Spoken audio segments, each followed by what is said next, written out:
Picture a room at 100 degrees Fahrenheit.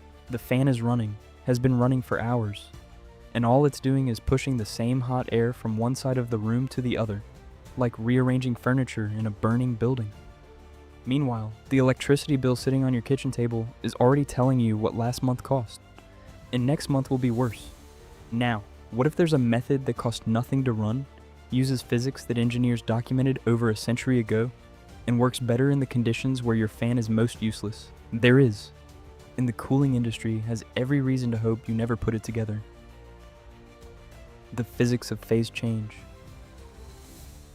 Here's the thing that almost nobody explains properly. Temperature and heat are not the same thing. You already know this, actually. You've just never had a reason to separate them. Think about a glass of water with ice in it. While there's still ice in that glass, the water temperature doesn't rise. You can pour heat into it, the sun can beat down on it, the room can be sweltering, and the temperature of that water stays right at zero. Every joule of energy going into that glass is being spent on something else entirely, melting the ice, converting it from solid to liquid. The temperature doesn't move until the last cube is gone. That energy is called latent heat. And it's not a small number. To raise 1 liter of water by 1 degree Celsius, you need roughly 4,200 joules. That's your baseline. Now here's the number that changes how you think about ice. To melt 1 kilogram of ice at 0 degrees, the kind sitting in your freezer right now, without changing its temperature at all, you need 334,000 joules. That's about 80 times the energy required to heat the same mass of water by a single degree. The ice absorbs all of that energy silently and visibly, without getting any warmer itself. It simply becomes water. Your body knows this. That's why a cold drink cools you down even after it's no longer cold, because the melting was already doing the work. That's why a bag of ice in a cooler keeps your food cold for hours while the ambient temperature tries its hardest to climb. The ice isn't reflecting heat, it's consuming it. Now apply that to the air in a room. When warm air passes over a surface that's melting, the latent heat absorption pulls thermal energy directly out of that air. The air temperature drops, not because you've compressed a refrigerant or run a compressor, because you've given the heat somewhere to go, and the physics of phase change is extraordinarily good at accepting it. This is not a theory sitting in a textbook. It's the same principle behind every evaporative cooler, every industrial ice storage system, every passive cooling method that worked in buildings before mechanical air conditioning existed. The Romans circulated cold water through the walls of certain rooms. Persian architects built structures around wind towers that pushed air over underground water channels. None of them had a service contract. None of them had a monthly electricity bill tied to the cooling. The latent heat of ice is a thermodynamic reality. It doesn't care what year it is. It melted at 0 degrees in 1920. It melts at 0 degrees tonight. And you can put it to work for about the price of running your freezer overnight. The ice bottle method, step by step.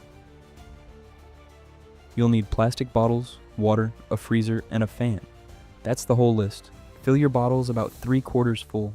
Not to the top, because water expands when it freezes, and a bottle that's too full will crack or distort. Leave room. Freeze them overnight.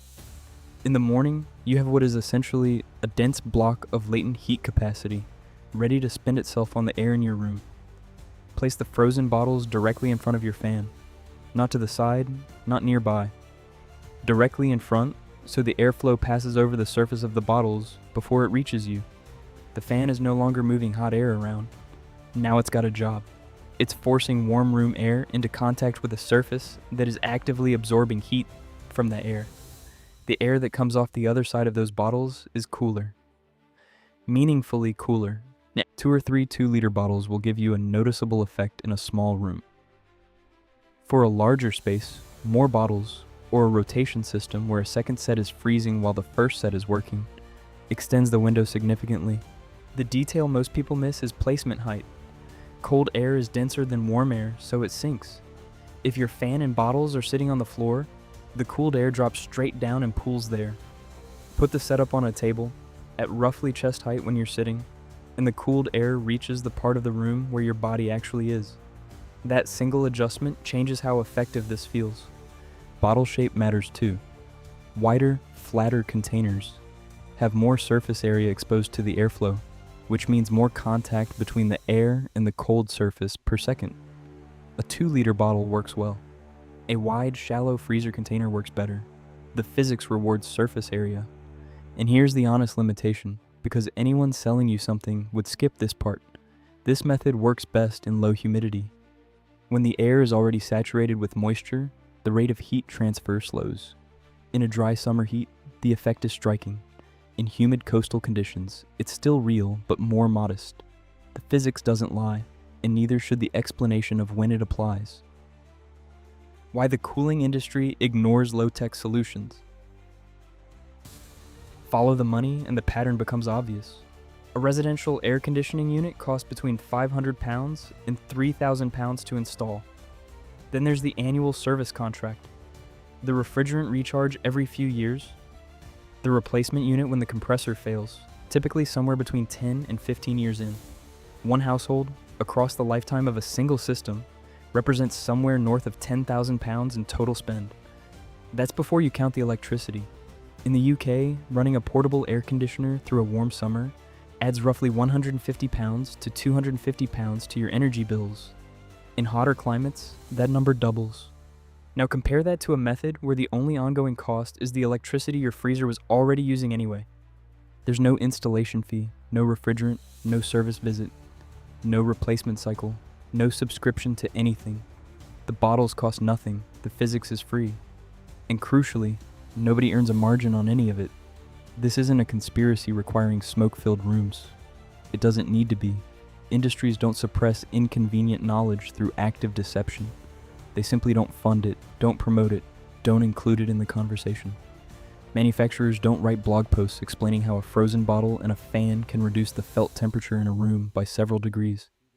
Retailers don't stock anything for that transaction because there's nothing to stock.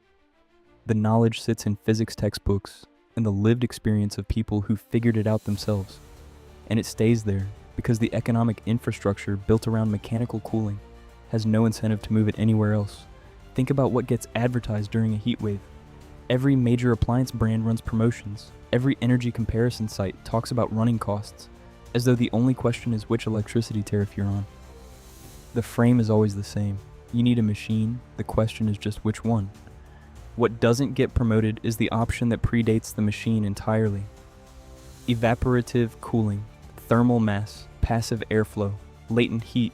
These principles cooled buildings and people for centuries before a single compressor was ever manufactured. They weren't abandoned because they stopped working.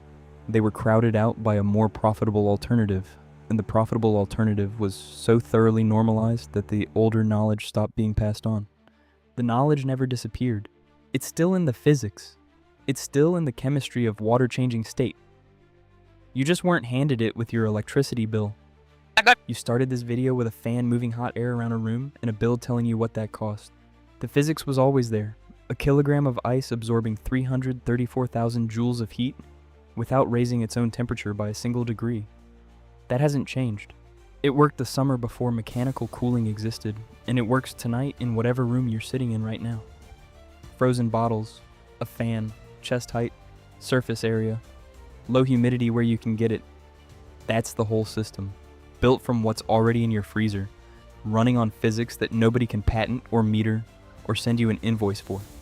If this is the kind of knowledge you want, the kind that makes you slightly less dependent on the next appliance someone's trying to sell you, subscribe and stay. There's a full channel doing exactly this, honestly.